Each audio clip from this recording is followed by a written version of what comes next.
ठीक है। Previous video में थोड़ा डिस्टर्बेंस हो चुका था।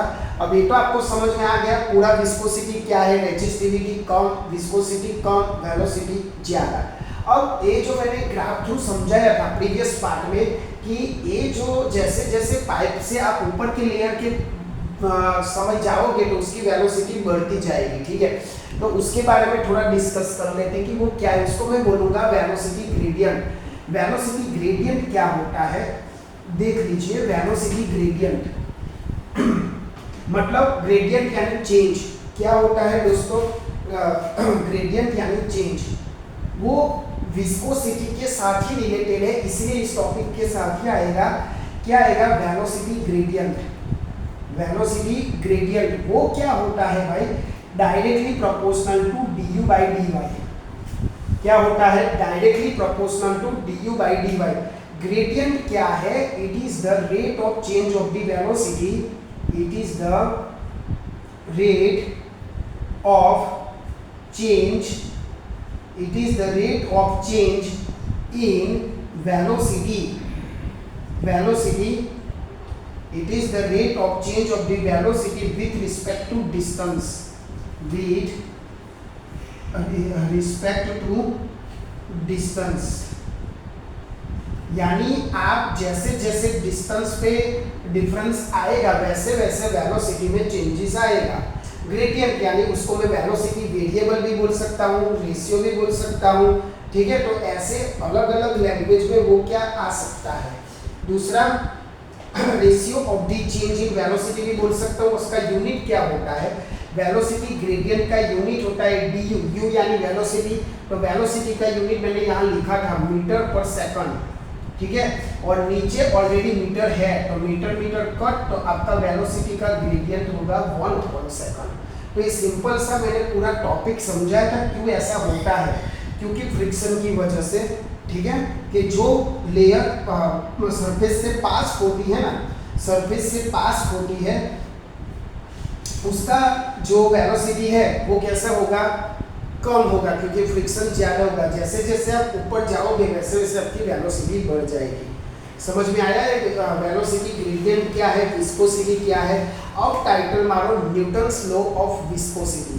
It is important. न्यूटन्स आए तो आंख बंद करके उसको पढ़ ही लेने का, क्योंकि Newton is the most favourable person of physics, जिसने कई सारे टॉपिक फाइंड किए। Relativity of the energy, Newton's law of the motion, Einstein के बारे में।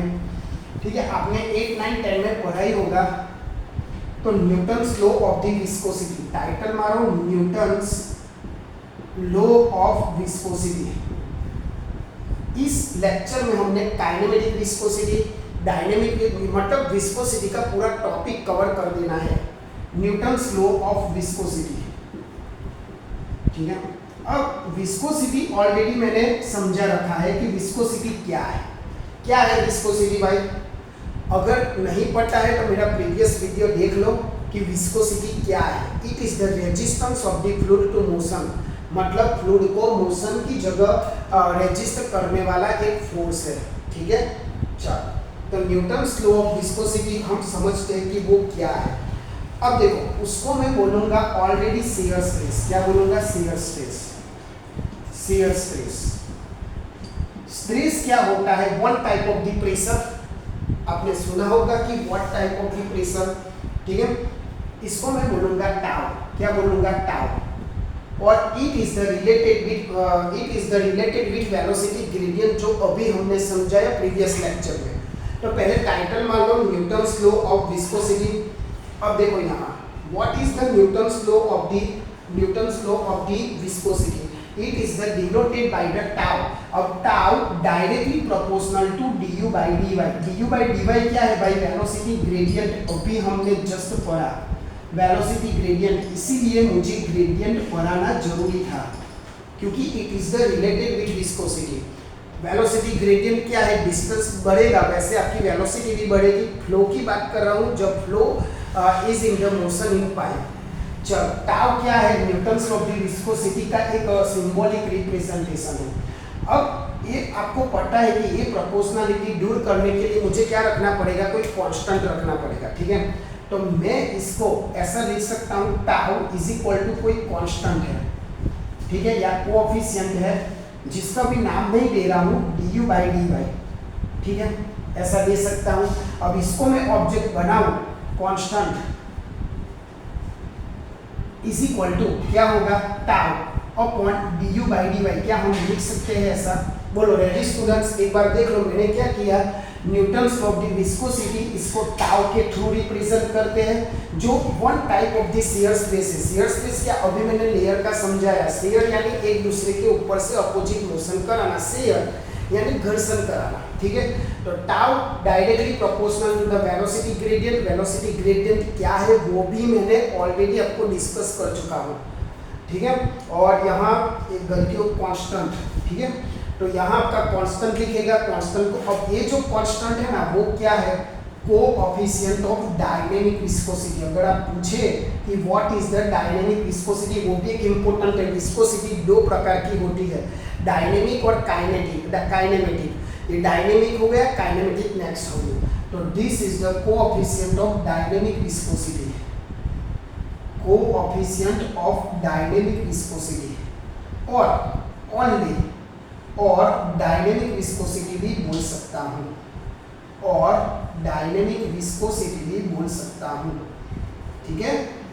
तो dynamic viscosity is equal to tau upon du by dy। अब सबका यूनिट पता है, स्ट्रेस का यूनिट क्या होता है, न्यूटन पर मीटर स्क्वायर, और du बाई dy ऑलरेडी हमने प्रीवियस लेक्चर में डिस्कस कर लिया था। du बाई du का यूनिट होता है 1/सेकंड, ठीक है। तो मैं यहाँ यूनिट रख लेता हूँ, newton into metre square into second, ठीक है। तो ये आपका यूनिट हुआ न्यूटन सेकंड पर मीटर स्क्वायर, और किलोग्राम इंटू मीटर सेकंड भी होगा, जैसे हम न्यूटन की वैल्यू पुट करेंगे तो, ठीक है। और ये हुआ आपका एमकेएस, और आप फिजिक्स में ऑलरेडी पढ़े हो एमकेएस, सीजीएस, एफपीएस। तो सीजीएस यूनिट क्या होगा भाई, वो भी लिख लो जानकारी के लिए, किलोग्राम यानी ग्राम होगा, मीटर का सेंटीमीटर होगा, और सेकंड का सेकंड होगा। इसको मैं पॉइंट्स भी बोल सकता हूँ, ठीक है। देख लो सारा यूनिट, तो आपको अच्छी तरह से समझ में आ जाए। और 1 point is equal to 0.1 pascal into second, pascal into second. ये सब इंफॉर्मेशन लिख लो भाई, पहले से मैं रिवाइज करवा देता हूँ। What is Newton's law of the viscosity, वहाँ से आपको शियर से टाउ का सिंबॉलिक रिप्रेजेंटेशन मिला du बाई dy, जिसको वेलोसिटी ग्रेडियंट क्या है ऑलरेडी डिस्कस कर चुका हूँ। यहाँ पे कांस्टेंट को मैंने ऑब्जेक्ट बनाया, जिसको भी बोलूँगा डायनेमिक विस्कोसिटी, और ओनली डायनेमिक विस्कोसिटी भी बोलूँगा, वो क्या है, तो दिस, और ये यूनिट है एमकेएस, सीजीएस, पॉइंट्स, 1 पॉइंट्स यानी वो भी मैंने पास्कल सेकंड में बता दिया है, ठीक है। तो ये हुआ आपका डायनेमिक विस्कोसिटी। एक बार देख लो, शांति से कॉपी कर लो, उसके बाद हम चलते हैं last topic of viscosity, kinematic viscosity. इससे ही रिलेटेड है, बट आप थोड़ा एक बार समझ लो उसको। तो हम चाहते हैं फिर काइनेमेटिक विस्कोसिटी से।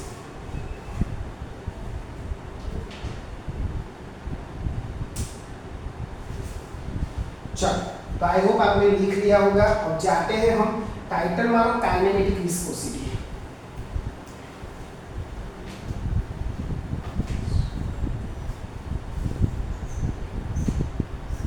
चलो, मैं लिख रहा हूं अभी काइनेमेटिक विस्कोसिटी, काइनेमेटिक विस्कोसिटी।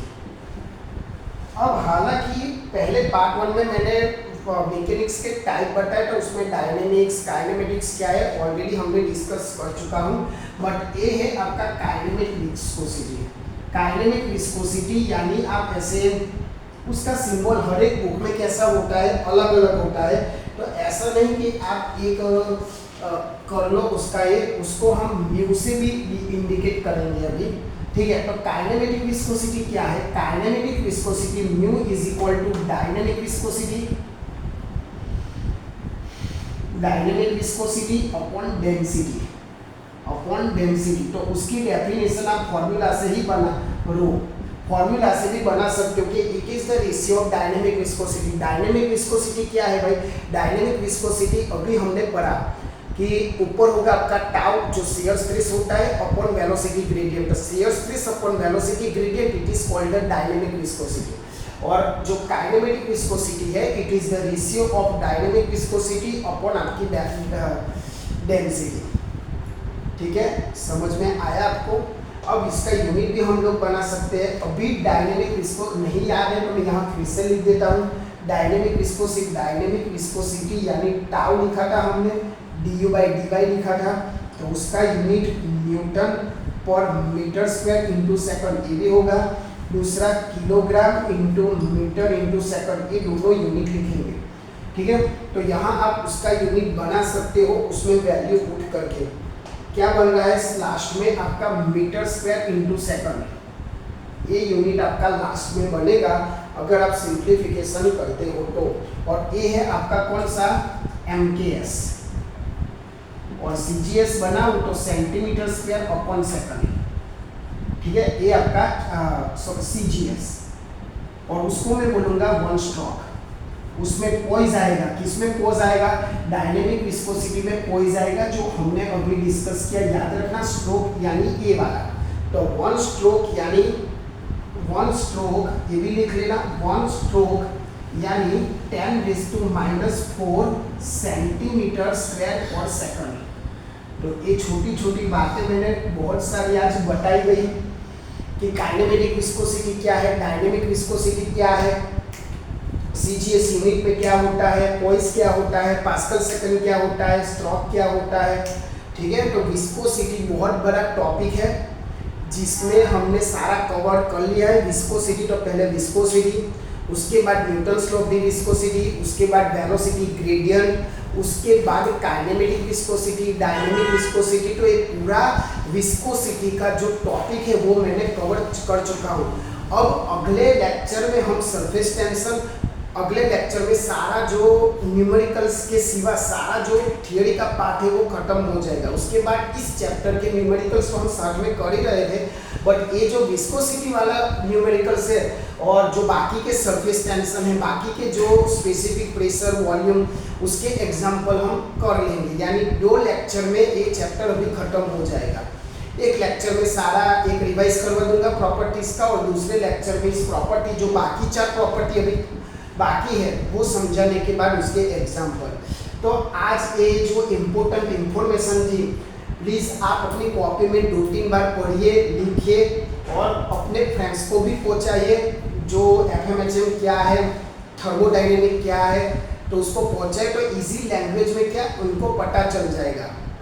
और मिड सेम भी अगले मंथ होगी, तो अभी से दोस्तों ये सब रिवाइज कर दीजिए ताकि आपको फिर बाद में दिक्कत ना हो।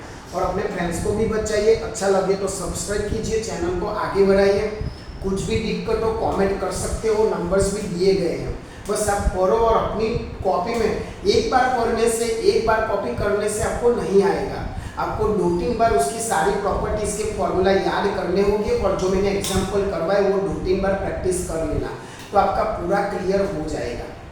ठीक है, तो आई होप आपको ये समझ में आ गया होगा। इसी के साथ हर बार की तरह आप ऐसा काम करो कि दुनिया करना चाहे आपके जैसा। जय हिंद, जय भारत।